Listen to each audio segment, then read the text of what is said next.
Hey, what's going on? It's Joe Rock, and very happy to have with me via Zoom the one and only John Waite. How you doing today, John? I'm pretty good, thanks. Yeah, everything's okay. Busy, I'm doing a lot of interviews, and I'm leaving for the road tomorrow. I've been in the studio all week, so it's kind of a rocking time, going back to work and everything. Well, I get the feeling that the last time I saw you was just about the end of everything, because I remember the date, and you'll understand why when I say it, because I saw you February 29th, 2020. Where was that? That was Orlando, Florida. Was that the small? No, that was Boca Raton. We played 3 dates. Oh yeah, we did two. We did 3 dates in Florida. So we did 2 dates in one day. We Yeah. did downtown, and we did Ruth Eckerd Hall. And then we did, oh man, it's hard to look back on that. It seems a million years ago, but that was the last time I played. That date was the last date before the pandemic really kicked in. I went to New York City after that just to spend some time in the city. And then I got on a train, Mhm. and I took the train back to California. And when I got off the train after 3 days, there was nobody on the streets. It was like Yeah. a science fiction movie, It was like, da-da, trouble, you know. And 18 months later, we Yeah. go back on the road, but at least we survived it, you Well, know. you've got Wooden Heart, the Acoustic Anthology Volume 1, 2, 3. I imagine that you were able to take some of the pandemic time to dig into putting that together. Yeah, I mean, I did. I mean, halfway through, probably about month 13, 14, I just couldn't take anymore. I mean, it loosened up. You could go and have dinner, and you could go and on the beach and all that. You could do a lot of things, but I missed the band and the whole bit about recording. And I went in to make an electric record and couldn't do anything with the songs. Mm. So I cut volume 3 in about a week altogether, mixing and singing and all that. And then I had the idea to put it all out, all 3 CDs at once, um, at a reasonable price, like $20 or something. But I mean, it's a lot of songs. It's 3 CDs of acoustic music. Yeah. It's something I always wanted to do. It's something I avoided doing for a while because everybody was making unplugged records. And it seemed like there's a window to do it, and no better time than lockdown, because everything was so quiet. It seemed to fit the mood. Yeah. Well, I feel that the single "Not Dark Yet" definitely fits that mood. Yeah, That line, "Not dark yet, but it's getting there." yeah. In the context of the music, when you listen to what's going on around it, that's heavy. It's a Dylan song. It's one of those songs that I heard 20 years ago. Uh, it's like Fast Car by Tracy Chapman. It's Mm. like one of those songs that you go like, you know, that's a good one. And to compare Dylan's songs to other songs and say it's his best or it's most intriguing or whatever, it doesn't even matter. I'm not going to be the guy that tries to explain Bob Dylan, but it's such a beautiful, poignant song, and it's got loaded with pathos. And it was a challenge. You don't take on a song like that. Uh, Actually, you go into it naked. You just give it your best shot. Mm. You don't plan, you don't rehearse it. You sing it, and you either you caught the moment or you didn't. And but I've listened to that more than any other track on the collection, and it feels like I'm in new territory. Yeah. Well, I really feel, you talk about capturing the moment. I really feel when you tell me that you recorded volume 3 in a week, all the singing and everything, it sounds to me like that's what the whole collection is really Yeah. capturing the moment. Yeah. Well, when you're on the acoustic, I had Shane Fontaine for a lot of it. He's played on my records throughout my life, really, since about 1991. He's British, played with Sting and Springsteen, but he's a very gifted English musician. And when he got that kind of access, you got people who are soulful, that are really can come up with different tunings, and you know you're going to catch lightning in a bottle. You really are. You'd have to fight it for it not to happen. You got to pick your moments. But I mean, man, it's very hard to explain. But I hope people respond to it. I hope they like it. And I'm making a different record now. I'm making an electric record. I'm going out on the road tomorrow with Pat and Neil, and life's good. You know, I mean, I'm hoping that we're going to keep this together and moving forward, and that the world's going to lighten up, and they're going to declare peace on earth, and everybody's going to be reasonable and love everybody, and we're going to be careful what we say to each other, and there'll be no more killing and shooting and terrible things going on, and we're going to be back on. Haven't you noticed that the world seems to have ground down over the last 18 months? Absolutely, without a doubt.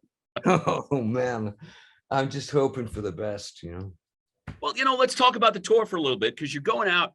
So we were just talking about an acoustic record, but you're going out full band to rock. Yeah. I mean, half the dates, if not all of them. I mean, like I'd say about 75% of the dates are full band, and sometimes Kyle Cook flies in, so we've got a much bigger band.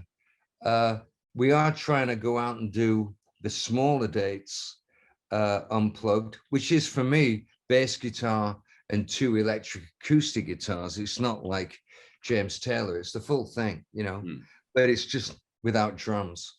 That's going to keep it fresh, 1 minute but with the Neil and Patty thing, day after tomorrow, Saturday night, I think it is, we're playing in a pretty big venue.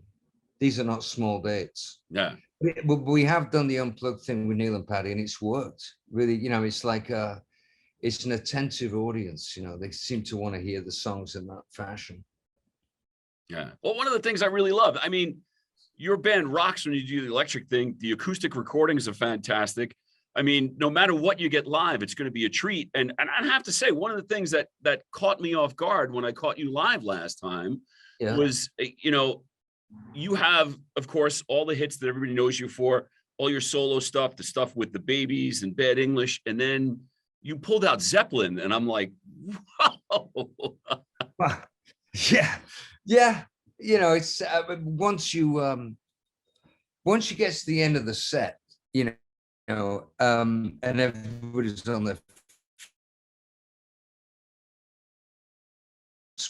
on fire, and because everybody knew it. That was the thing. We don't rehearse. It's like in the sound check, you turn, anybody know a whole lot of love? Yeah. Everybody says, yeah. So